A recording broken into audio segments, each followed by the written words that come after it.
Hello and welcome to Star Citizen Sunday with me, Ryan, aka Sifu Messiah. This is a weekly show which covers everything from the world of Star Citizen over the past week. Links can be found in the description for everything we discuss, so let's get on with it. So this week's Star Citizen Sunday will be in two parts. Today we shall focus on the usual 10 for the Chairman, Around the Verse and Star Marine update. Tomorrow I will introduce you to the Endeavour with the concept sale, the design post and the Q&A. First of all, I would just like to do a shout out and give a big thank you to our latest patron, Andreas Job. Thank you so much for your support and contribution. You're really helping to get Star Citizen Sunday made.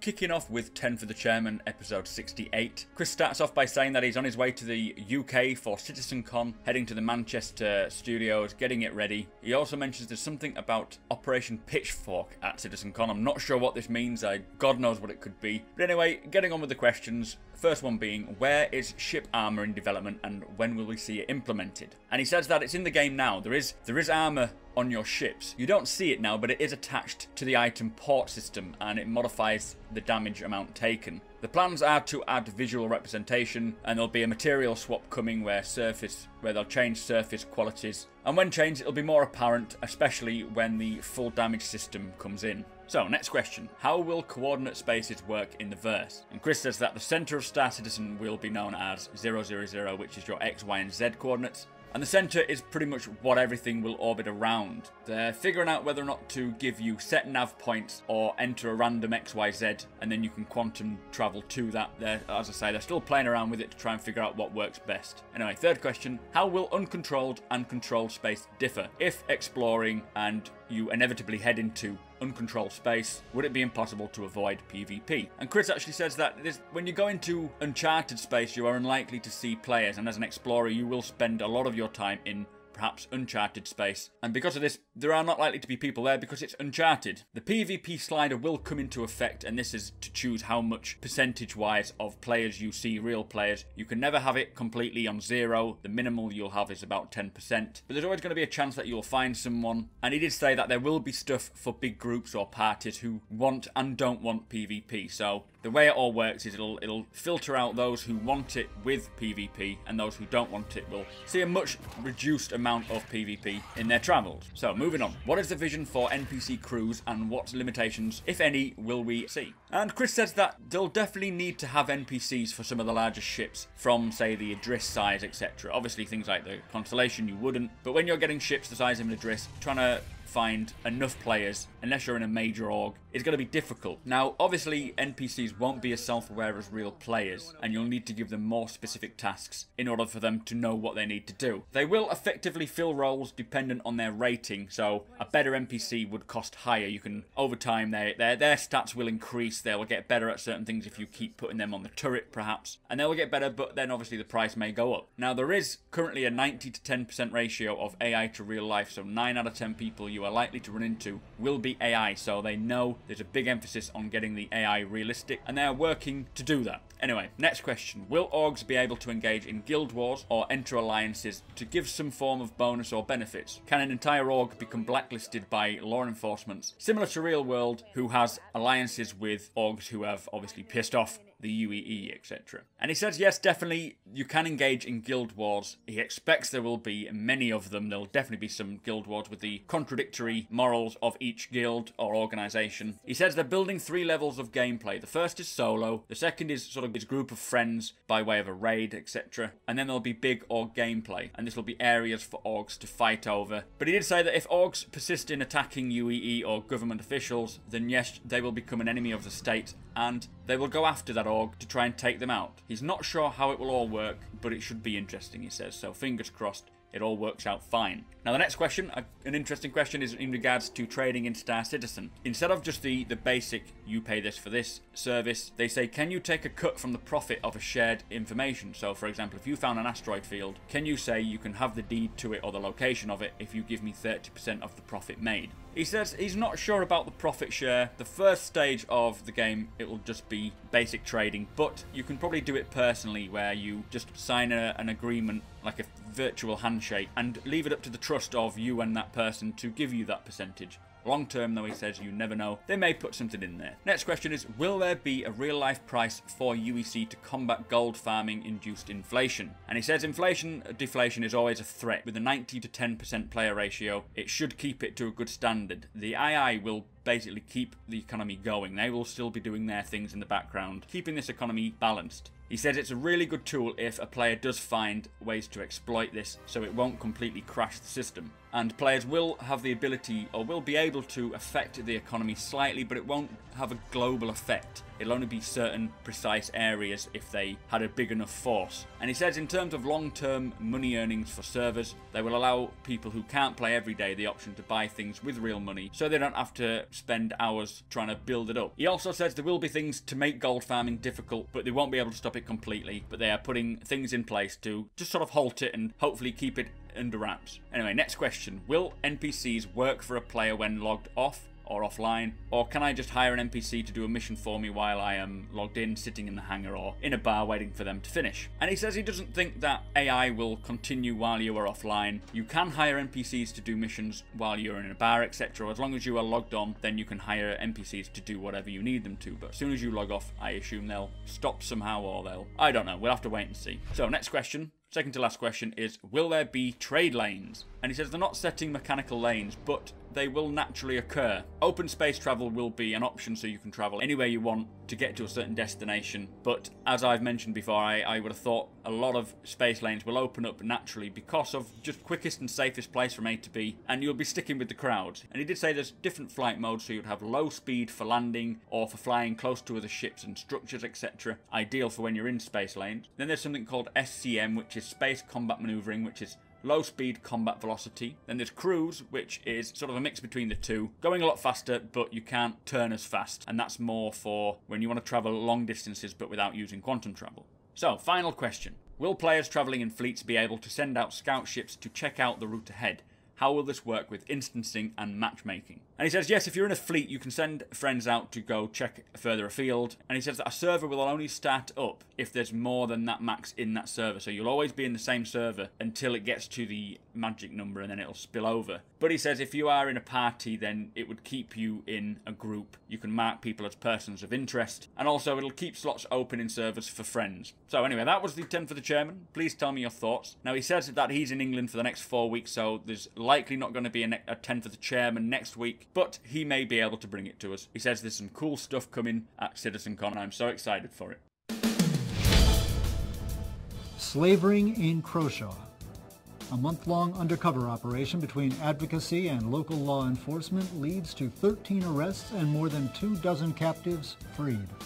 We'll talk to one of the investigators to find out how you can identify potential sentient traffickers in your system. Atlas Tower shuts down after a personal weapon accidentally discharged. Tourists and Governor Council members were locked down for an hour as local police secured the suspect, raising the question of whether Prime should institute stricter personal weapon laws. Hey everyone, Colt Legrand here. What a week for Satterball. I've got highlights and interviews from the key players and move makers, plus a look at what new material could be changing the way combatants think about their gloves. All that and more on the next Empire Report at 2200 SET.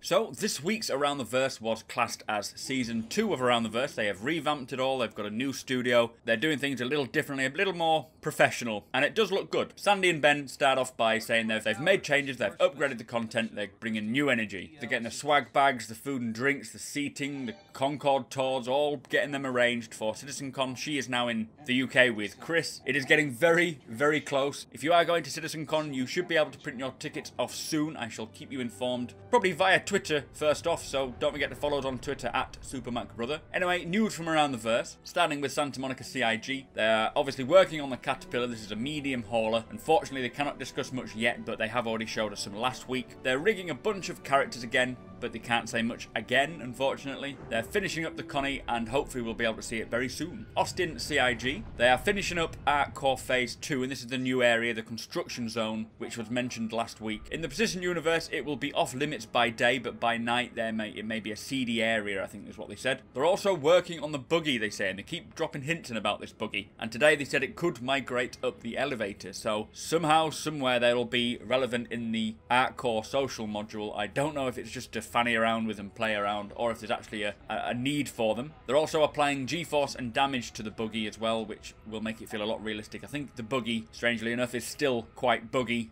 and your hands are sort of deformed while you hold it. Anyway, they are working on new clothing for the PU, getting the concepts in 3D. They're working on the Frontier clothing now. In Foundry 42 UK, they want to talk about the Issue Council, which is now live. This is a community QA, or quality assurance, so people who find bugs. If you are finding bugs in Arena Commander, get onto the Community Council, Issue Council, and you'll be able to tell them about your bug. And if it gets upvoted, it will get fixed quicker. Now, when it comes to bug reporting, they want to improve how it works, and they want you to do it right. They need you to be clear and concise, not just stuff happens. Keep it as simple as possible, as if you're explaining it to a 5-year-old. Try and get at least 3 to 5 reproductions of it so that you can have a clear basis of what's happening. Keep it unbiased, so it's not just because you don't like it, and it's purely for technical bugs, not game ideas. Anyway, from there we went to Foundry 42 in Frankfurt. They've got some Squadron 42 core systems work to get done. They're working with the UK to build single player levels for the campaign as well as PU content, and they're going to use a system of procedurally generated missions with difference in scalability. So they're going to avoid the rinse and repeat style missions where everything is just repeated, but make sure that it keeps missions interesting. Even though they are similar missions like transportation or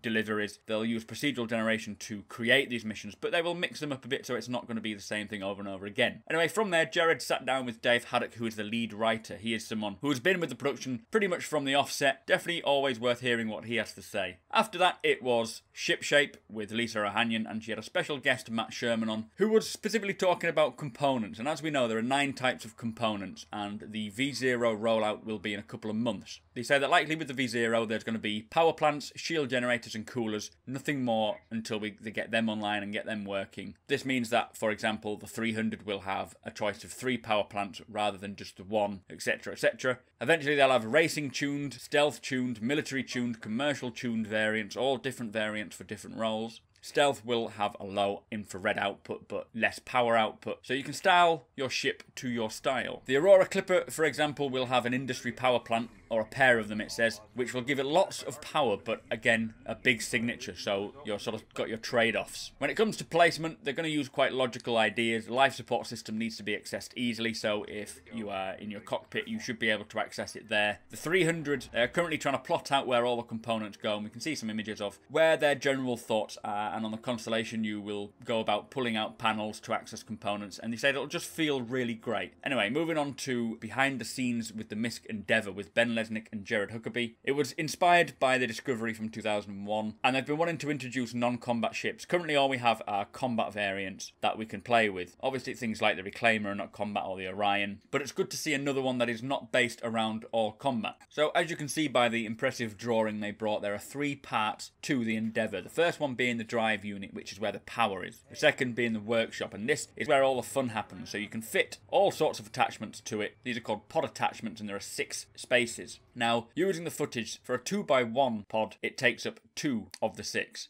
A 2x2 takes up 4 of them, and a 3x2 takes up the whole amount. This is a good explanation as to how things, or size-wise, they will work. The Biodome pod is based off the Silent Running ship, which I have not seen myself, but it's a 2x1, but it's limited to 2 sets, so you can have 4 at the most. You can still fit smaller modules, but that would take up the majority of the room. You would fly to the right place to help you grow your crops, so you could get some radiation from the stars and so forth, and then sell the plants to make a profit, preferably in places where they cannot grow them themselves, where you would make the biggest profit. Quite straightforward, but obviously it does require a lot of tendering, and we will get onto that when we get to the Endeavour posts. The Super Collider, it's like when you would try and overclock your CPU or your GPU, you would tune it very, very lightly. Otherwise, if you're tuning a weapon, you could explode it. You would start by working in the 2 labs, the white rooms that you've got either side, and then test it in the accelerator. This is a 2x2, so it takes up a good 2/3 of the space. The Hope class, which is a medical module or a hospital ship. This is a single 2x2 complex with all the needed rooms.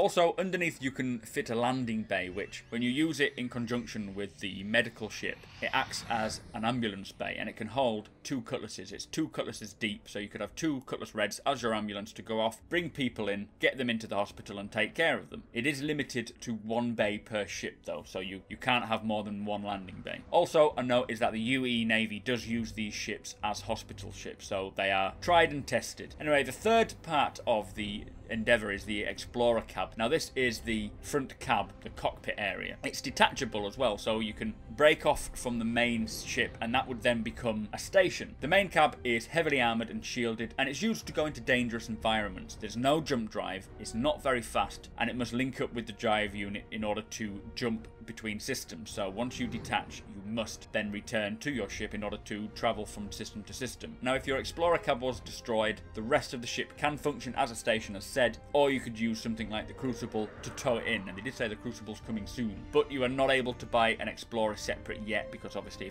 if someone bought it as a separate thing and you couldn't go between systems, there would be complaints. So I expect later on and down the line you will be able to buy a separate or a spare Explorer cab. Anyway, very cool to hear that. We will get onto the Endeavour a little later on because there was 2 huge posts, not to mention it's on sale now. Very exciting. We return back to Sandy and Ben, and the most valuable post goes to our UK own Board Gamer for his Star Citizen Start Here post. I'll put a link in the description for it. Board Gamer's a great chap. I highly suggest subscribing to him if you haven't already, as he creates some wonderful Star Citizen content. Anyway, just so you know, 1.2.1, which is the new patch coming out, is now going to be called 1.3. And the sneak peek is some improved hangar lighting, which does actually look very cool. Anyway, that was around the verse. Please tell me your thoughts. So moving on to the Star Marine update, they say for the past 2 weeks, it's been all about fixing crashes, blockers, and addressing server stability issues. The biggest news, they say, is that Austin was able to play a free play practice match on the release build, so all is looking good. They mentioned that one bug which is stopping the launch is that something is causing weapon aim to not return to the center of the screen. They hope to have a before and after video next week once they've fixed it. Fingers crossed it won't take them too long.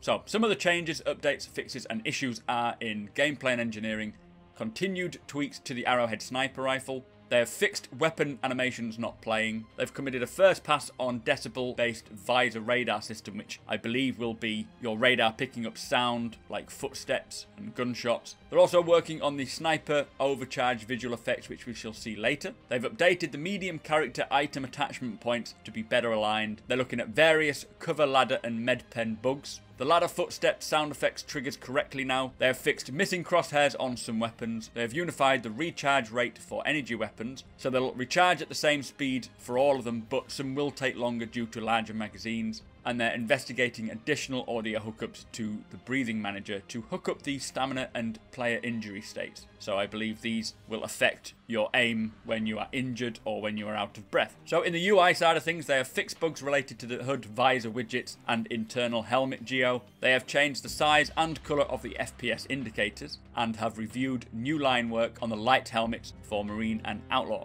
So onto weapon art. They are almost ready to roll out weapon manufacturer style guides. This will keep each weapon unified to their manufacturer so you can recognise them easily. They did a large weapon texture cleanup last week, which helps reduce memory in Star Marine, the Persistent Universe, Arena Commander, any map that has personal weapons in them. They have fixed the P4AR iron sight alignment issues in the line art. They're investigating issues with personal shield gadget collision issues. Continued work on the area of denial gadget, and there's an image of this. Work in progress. It's much smaller than it used to be because it used to be the size of a briefcase, which would not be very easy to carry around. Anyway, onto animation. They're working on a weapon fire animation. They're retargeting some animations when bugs are found. They're working on a first-person movement for stocked weapon location sets. And they're using the P4AR ballistic rifle as their sort of gold standard weapon. So once animation, IK issues, camera positions, and designer setup is all working, they will use that as a basis for all of the weapons. And finally, they're investigating issues with throwing grenades. Like we heard last week, this will continue into next week, so I believe they're having a few issues with direction that you can throw them in, and also your character holding a random stance. So the final thing is about audio, and it says the player hit feedback is now submitted. They're looking into the UI radar feedback. They're hooking up sound to the energy recharge stations. They have tested grenade cooking audio, and they have fixed up some material sound effects. And we have a little video, as mentioned before, of the sniper colour effects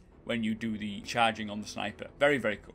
So also this week we saw a new Showdown post titled Vote Coverage, a post of which I have not read yet unfortunately. There was a great work in progress post focusing on the Star Marine armour. It is definitely worth a peek if you are interested. And finally, some of you may have heard of a chap called Derek Smart, who has very strong opinions about Chris Roberts and CIG, doesn't mind sharing those opinions, and he's been causing a little aggro for the project. Chris Roberts has released a letter which he sent to the Escapist website or magazine after they posted an article on Star Citizen which was very slanderous from what Derek Smart has said, none of which appear to be true, and I fully support Chris Roberts, CIG and Star Citizen and all this. If this is something that's been on your radar, it's definitely worth reading as it clears up a hell of a lot of information and kind of puts him to rights. So don't forget to check out our affiliate links below for some great deals and offers. Anytime a product is bought, we will get a little kickback. So yet again we have come to the end of the show. I just want to say a big thank you to all our subscribers and a massive thank you to all our patrons. You are truly helping our channel grow.